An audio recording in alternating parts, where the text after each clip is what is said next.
ce temps-là, Jésus, montant à Jérusalem, prit à part les 12 disciples et en chemin, il leur dit : « Voici que nous montons à Jérusalem.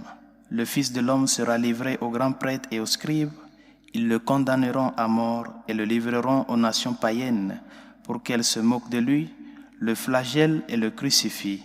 Le troisième jour, il ressuscitera. » Alors la mère des fils de Zébédée s'approcha de Jésus avec ses fils Jacques et Jean, et elle se prosterna pour lui faire une demande. Jésus lui dit : « Que veux-tu ? » Elle répondit : « Ordonne que mes 2 fils que voici siègent l'un à ta droite et l'autre à ta gauche dans ton royaume. » Jésus répondit : « Vous ne savez pas ce que vous demandez. Pouvez-vous boire la coupe que je vais boire ? » Ils lui disent : « Nous le pouvons. » Il leur dit : « Ma coupe, vous la boirez. Quant à siéger à ma droite et à ma gauche, ce n'est pas à moi de l'accorder. Il y a ceux pour qui cela est préparé par mon Père. » Les 10 autres qui avaient entendu s'indignèrent contre les 2 frères. Jésus les appela et dit : « Vous le savez, les chefs des nations les commandent en maître et les grands font sentir leur pouvoir. Parmi vous, il ne devra pas être ainsi. Celui qui veut devenir grand parmi vous sera votre serviteur. Et celui qui veut être parmi vous le premier sera votre esclave. Ainsi, le Fils de l'homme n'est pas venu pour être servi, mais pour servir et donner sa vie en rançon pour la multitude. » Acclamons la parole de Dieu. Louange à toi, Seigneur Jésus. Dans la prière collecte de la liturgie de ce jour, la prière d'ouverture, nous avons imploré le Seigneur de donner à sa famille que nous sommes la grâce de progresser en faisant toujours ce qui est bon. Et cette supplication que nous avons faite au Seigneur pour que les hommes que nous sommes en train de cheminer vers lui, nous puissions faire de notre cheminement des actions réelles et bonnes. Cette supplication a un horizon pour que nous puissions parvenir au bien du royaume. Il y a un grand danger que nous courons aujourd'hui qui consiste à considérer notre Seigneur Jésus-Christ comme un grand homme parmi tant d'autres. Et jusqu'à ce que les gens le disent, et malheureusement, et des hommes de Dieu, des prêtres, qui enseignent cela aux gens. Jésus est un grand homme qui a enseigné à vivre selon les bonnes habitudes, un grand moraliste. Jusque-là, c'est fini.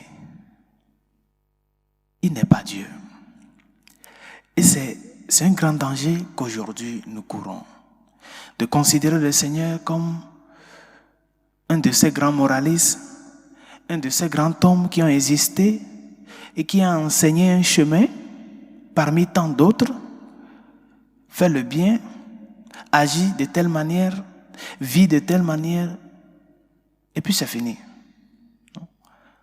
Comme juste quelqu'un qui vient montrer un style de vie. Et c'est très grave. Parce que si nous suivons la réalité dans cette logique-là, considérer le Seigneur comme un grand homme parmi tant d'autres, nous sommes en train de perdre le sens du salut de notre Seigneur Jésus-Christ. C'est parce qu'il est Dieu qui nous enseigne ce qui est bon. Et ce qu'il nous enseigne, ce n'est pas qu'il a appris ça chez quelqu'un. Lui-même, il est le bien. Agit de telle manière. Marche selon cette voie. Fais ceci, fais cela. Parce que l'être humain a besoin d'être conduit, guidé. Mais parce qu'il est Dieu, Ces réalités qui nous enseignent ont un horizon. Il y a une finalité. La finalité n'est pas ici. C'est ça la différence. Les grands hommes, les grands philosophes, les grands styles religieux peuvent nous enseigner des voies. Mais ces voies, c'est juste pour vivre d'une manière adéquate, pour vivre en se concentrant sur soi, sur le bien et tous les autres, et puis c'est fini. Il n'y a pas une finalité. Mais chez nous, le Seigneur étant Dieu, et sachant que notre cheminement sur cette terre ne se termine pas ici, nous montre ce que nous devons faire ici pour pouvoir parvenir au bien du royaume. Parce que c'est ça notre final, c'est l'horizon, c'est l'objectif final, bien chers amis. La vie éternelle, qui n'a rien à voir avec ce que nous sommes en train de vivre actuellement. Mais cette préparation sur cette terre est importante pour pouvoir préparer notre entrée dans la vie éternelle. C'est pour cela que le Seigneur a bel et bien montré quel est le chemin. Il a bel et bien exprimé aux mères des fils de Zébédée. Siéger à ma droite et à ma gauche, ce n'est pas le moment. Ce n'est pas le moment. C'est déjà réservé à ceux à qui il appartient.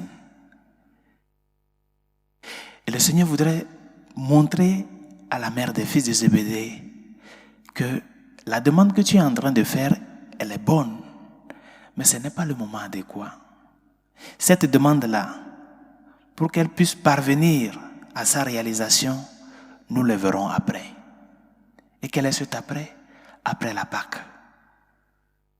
Après la passion du Christ. Pour le moment, là où nous sommes maintenant là, ce qui importe, c'est d'accompagner le Seigneur dans sa passion. Et seulement ceux qui vont persévérer à la suite du Seigneur parviendront à être siégés à sa droite et à sa gauche. Saint Jacques et Saint Jean ont parvenu à cela. Ils ont parvenu à ces sièges-là que leur maman demandait à travers le témoignage. Ils ont donné leur vie. Jacques a été le premier des apôtres à être martyrisé par amour au Christ. Jean, il a souffert tant de choses, tant de difficultés, mais il a tenu. Finalement, ils ont parvenu à ce que leur maman demandait. C'est seulement en accompagnant le Seigneur, en luttant pour que ce que nous faisons au jour le jour soit dans la mesure de chercher à parvenir au bien du royaume, dans les réalités bonnes que nous faisons aujourd'hui, c'est en cela que notre témoignage perdure. Par conséquent, qu'est-ce que le Seigneur nous demande aujourd'hui, spécialement dans ce temps de carême? L'accompagner dans sa passion. Ne le laissons pas indifférent et ne nous rendons pas indifférents dans l'œuvre de notre salut. Accompagne le Seigneur. Accentue et essaie de focaliser ta vie dans la recherche de la construction du bien. Ce bien-là qui doit t'amener à parvenir au grand bien qu'est le Seigneur, son royaume, la vie éternelle. Demandons-lui de nous aider à ce que nous soyons ces personnes qui cherchent avant tout le nécessaire et non l'agréable. Le nécessaire, c'est d'être à la suite du Christ. Et être à sa suite, c'est que nous devons rendre témoignage. C'est ce témoignage que Jacques et Jean ont rendu au Seigneur après la Pâque. Comment ils ont défendu l'évangile avec leur vie. C'est ça qui les a fait mériter cette place-là que leur maman avait demandé. Es-tu prêt à accompagner le Seigneur en luttant contre tes chutes, en t'efforçant dans la recherche du bien, du beau et du vrai? C'est en cela que ton témoignage t'amènera à cette place-là que le Seigneur a réservée à toi et à moi. Que sa grâce nous y aide.